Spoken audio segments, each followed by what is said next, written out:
Far out in the vast, shimmering expanse of the Pacific Ocean lies a nation of extraordinary fragility and beauty.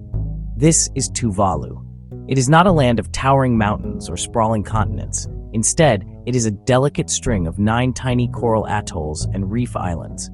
Imagine them scattered like jewels upon a colossal blue canvas. The largest of these, Vaitupu, is a mere whisper of land. The total land area of the entire country is less than 26 square kilometers. It is a place where the horizon is dominated not by land, but by the endless curve of the sea and the sky. This is a world defined by the ocean, shaped by its rhythms and currents, and utterly dependent on its benevolence for survival.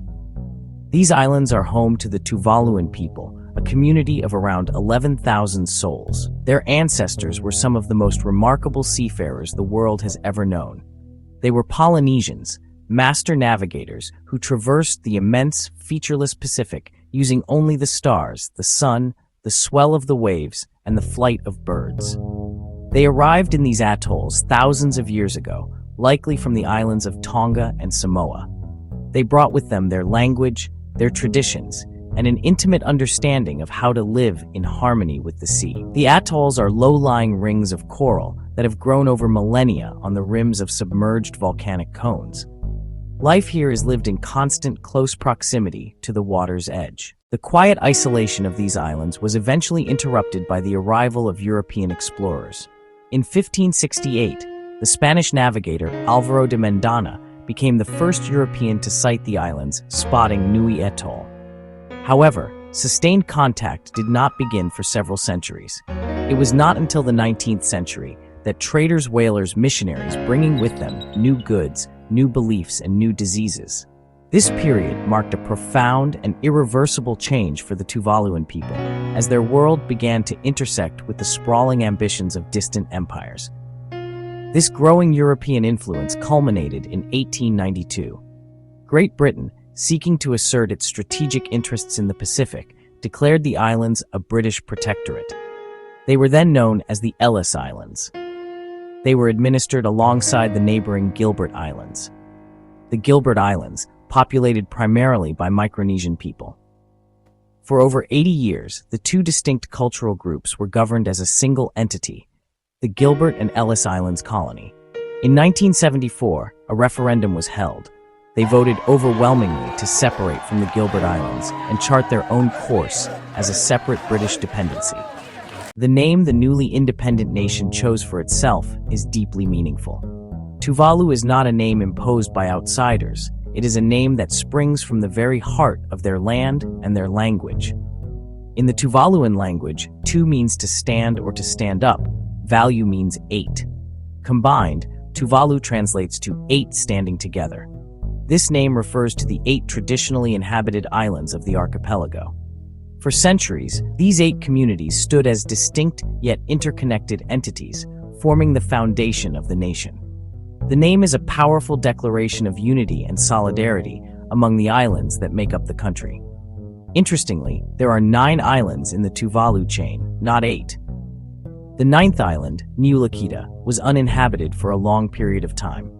It was only settled by people from the overcrowded island of Niu Tau in 1949. While it is now an integral part of the nation, the name Tuvalu preserves the historical memory of the original 8 inhabited atolls. The population of Tuvalu is remarkably homogeneous. The vast majority, over 96% of the people, are ethnic Tuvaluans of Polynesian descent. They trace their lineage back to the master voyagers from Samoa, Tonga, and other parts of Polynesia who first settled these remote specks of land. This common heritage is visible in their language, their physical appearance, and their cultural practices. While overwhelmingly Polynesian, there are very small minority groups present in Tuvalu. These include individuals from the neighboring nation of Kiribati, who are of Micronesian descent, as well as a small number of Europeans, and are mostly concentrated in the capital, Funafuti, where government and administrative jobs are located. At the core of Tuvaluan society is a powerful sense of community, known as Falipili houses, that are close to each other. This concept goes way beyond physical proximity, mutual support, sharing, collective responsibility. In a place with limited resources, survival has always depended on working together. You can see this reflected in daily life. Food is often shared, a large catch of fish among neighbors, extended family. Childcare is communal.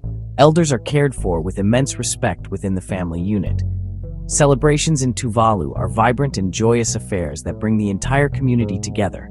Music and dance are absolutely central to these events. The traditional dance, Fatela. The traditional dance, Fakanao, telling stories of ancient legends, historical events, daily life. The connection to the ocean is woven into every aspect of life. The economy of Tuvalu is one of the smallest and most unique in the world. It's a delicate blend of traditional subsistence living and a modest cash economy. For many Tuvaluans, especially on the outer islands, life continues much as it has for generations. This traditional economy is a crucial safety net and gives a strong sense of self-sufficiency. However, Tuvalu is connected to the wider world, which requires a formal economy. Government jobs are the main source of paid employment, especially on the capital atoll, Funafuti. The public sector is the largest employer. Many Tuvaluans work abroad, particularly as seamen on international merchant ships. A modern pillar of the economy came from digital luck. The government leased .tv for millions of dollars.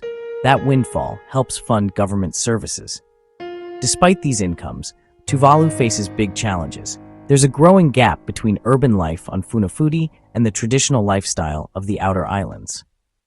For the people of Tuvalu, climate change is not a distant, abstract concept discussed in scientific papers or at international conferences.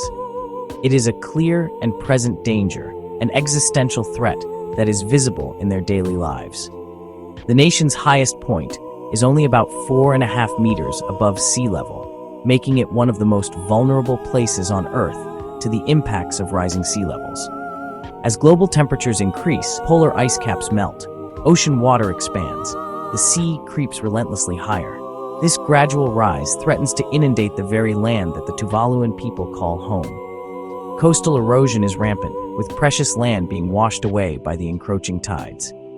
King tides, which are unusually high tides, now regularly flood homes. These floods contaminate the fragile freshwater lens with salt water. This salinization makes it increasingly difficult to grow traditional crops like pulaka. That threatens the nation's food security. Coral bleaching. Corals expelling the algae and turning white is becoming more frequent and severe. As the reefs die, they lose their ability to act as natural breakwaters. The islands become more exposed to destructive storm surges. In the face of this crisis, the people of Tuvalu have become powerful advocates on the global stage. Their leaders speak at international forums like the UN climate change conferences, pleading with larger industrialized nations to take meaningful action to reduce emissions. They are fighting for their land. They are fighting for their culture. Beyond the headlines of climate change, Tuvalu holds a collection of fascinating and little-known facts that make it truly unique. For instance, it is one of the least visited countries in the world. With only one small airport and a handful of flights each week, the number of tourists arriving annually can often be counted in the hundreds, not the thousands. A visitor to Tuvalu is not a tourist. They are a guest, welcomed into the heart of the community. The country's capital, Funafuti, has a feature unlike any other capital city in the world. Its airport runway is not a restricted zone. Except for the brief periods when a plane is landing or taking off, the airstrip serves as the town's central park and community hub. Another surprising aspect of Tuvalu is its legacy in the world of stamp collecting. It produced a vast array of colorful and imaginative stamps. These stamps were designed purely for the international collector's market.